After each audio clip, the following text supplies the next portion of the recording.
Do you guys like cats? I like cats. They're great. Maybe you're a dog person. And that's okay too. How about you, sir? Dog? You? Dog? You? Dog? You? Ooh, you're definitely a cat lady. Yeah. And that's good. I'm not a cat lady per se, but, me and the cats, we see mana to mana. That's right. We see mana to mana. Um, I got my cats at a cat rescue. A cat rescue. Anybody ever been to a cat rescue? They're kind of interesting. You go in there and they're all hanging out, all lounging about, looking all cute. Looking all cute. Yeah. And then you just kind of pick them. I mean, you pick them. You just like, seriously, like, not you, not you, maybe you, not you, not you, probably you. And then how hard is that? I mean, gosh, aren't cat. If you're a cat person, all cats are cute. I mean, all of them are cute. So how can you pick them? I thought that was pretty tough. When I got my cats, it was kind of slim pickings. It really was. There wasn't too many to choose from. Uh, I saw my cat Mandy. She's a real pretty cat, man. She's huge. I mean, huge. She's what they call a Maine Coon. Well, that's what I thought they were called. They're called Maine Coons. Special cats from Maine, supposedly old shipping cats. So anyway, I see this cat, awfully pretty, giant, in the little cat lounge, and it was an obvious no-brainer. I mean, she was pretty, she's giant. I figured I could find her easy, and yeah, I just ended up with Mandy. And then, I had heard that you can, if you pick more than one cat, maybe they can entertain each other. I don't know what they do. Maybe they tell each other jokes. I don't know. What I've noticed so far, being a cat owner, is that they like to chase each other around. Yep, that's what they do. They just chase each other around. So anyway, I decided to get two cats. And like I said, on that day, it was kind of slim pickings, so there wasn't much going on. But, I picked Mandy, who was an obvious choice. Big cat, beautiful cat. And then in the shadow of her girth, in the shadow of her girth, there was this other little cat, this little tiny cat named Daisy. And I'm like, I think I'll get her too. And the lady was like, yay, ecstatic, because I guess they like to give cats away. That's the whole point, right? Cat rescue. So she was like, yay, two fur, two fur. Yeah, I got two cats same day. I know, it's kind of crazy. I'm not really sure why, but I had heard that it's good to get more than one cat because they can keep each other company. So she packages these cats up for me. I mean, packages them up. That means like puts them in these boxes, right? They're like cat crates, but they're like disposable boxes.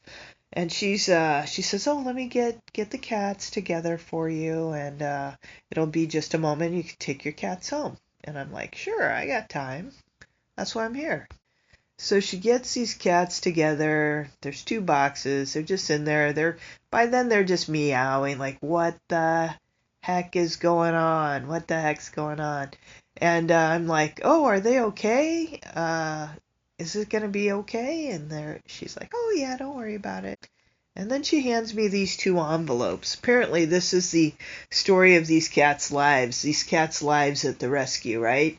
So, literally, inside of the envelope, there's like the papers of where they've been, what they've done. They've been microchipped, they've been processed, they've been fixed, they've been. My one cat, Daisy, had her ear clipped. Her ear clipped. They basically cut her ear off. Why? I'm not really sure.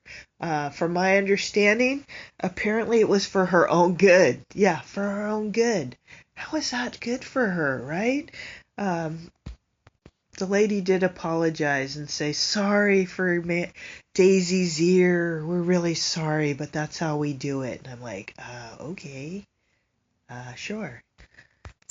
But anyway, inside these envelopes is what they eat, what they don't eat, when they've had their last shots, um, everything about the cats, except for, like their estimated date of birth, in case you want to do the whole cat birthday thing like some people do.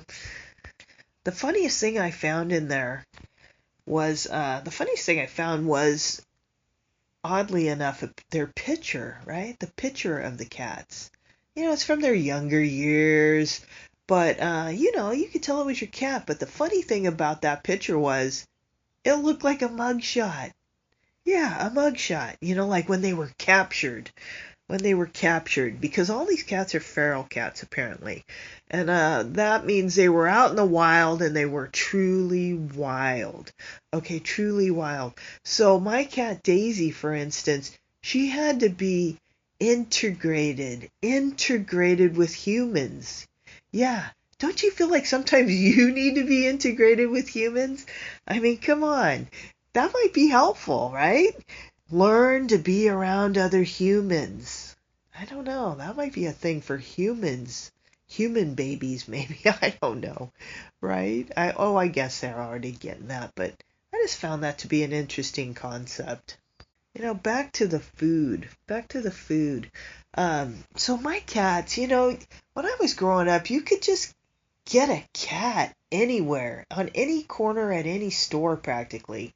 Remember, I don't know, maybe I'm dating myself again, but when I was a kid, you could just get a cat like at Safeway, okay?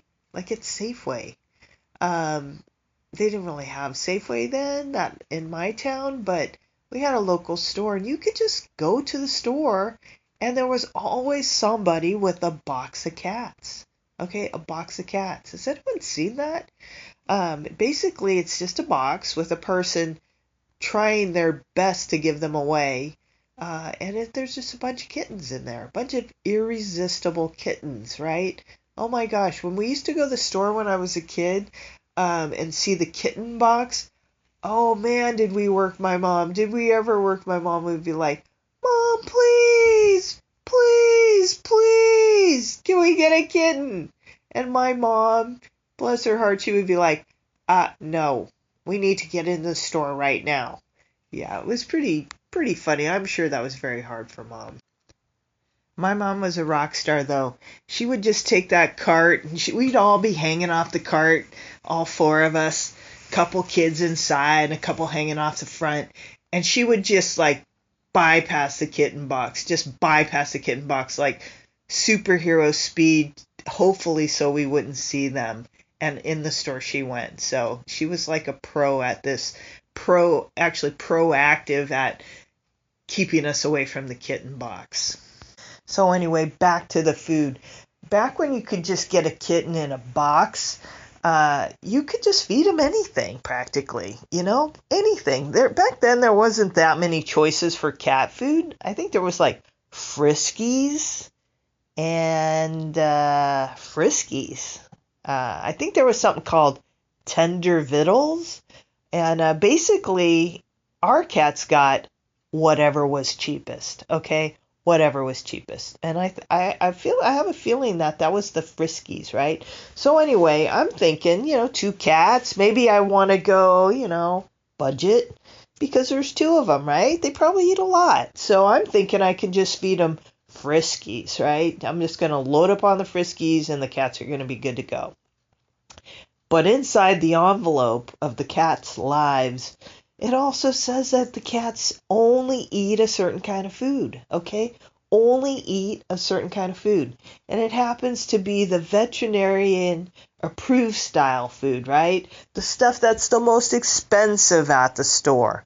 And I'm like, what? And the gal at the cat rescue says, yep, that's just what we feed them. We want them to have the best. So you should too. And I'm like, yeah, of course. So anyway, when I get the cats home, they're, first of all, they're in the car, right? They're in the car in these temporary cat carriers, and they're in the back seats, buckled in, because, you want to be safe. You don't want them flying across the car just in case you have to stop suddenly.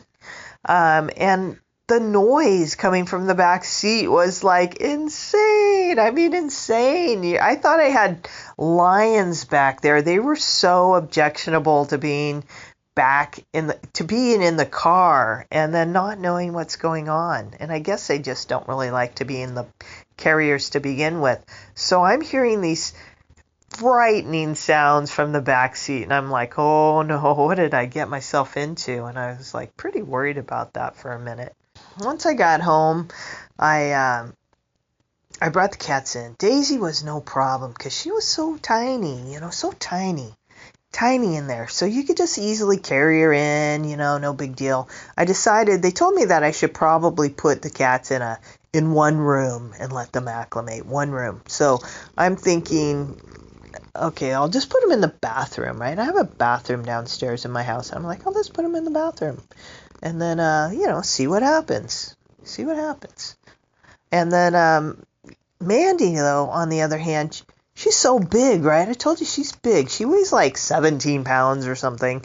12 when I first got her. Now she's 17 pounds. But she was so big in there that I'm carrying her two-handed, and every time she shifted her weight, my whole body would jerk to one side or the other, and I'm like, oh my gosh, what did I get myself into? So I put the cats in the bathroom, right? And I put a box in there too, because I'm like, maybe they might need to use the thing. If they're like me, maybe they have a nerve, like me and Jack Black, maybe they've got a nervous deuce. So I'm like, I want to be prepared. Be prepared. So I put the cat box in there, put the cats in there in their little carriers. And then, they said to let them just kind of like simmer for a while. Just let them simmer in there. Let them get used to the space. Okay, well, I don't know how they can get used to the space since they're in those boxes, but, I just let them get used to the space and give them some time. And then about, a couple hours later, I let them out. I let them free in the bathroom. I let them free in the bathroom. Oh my goodness, you could hear the commotion. Scurrying around, banging things up, and I was just like, holy cow, I've unleashed a tornado. That was the sound that they were making in there. And then finally, I was like, that bathroom's too small for that sound. That can't be good. So I got brave, and I decided to open the door. And oh my gosh, they scurried out so fast. They were just like, gone. I never saw them again for another 2 hours.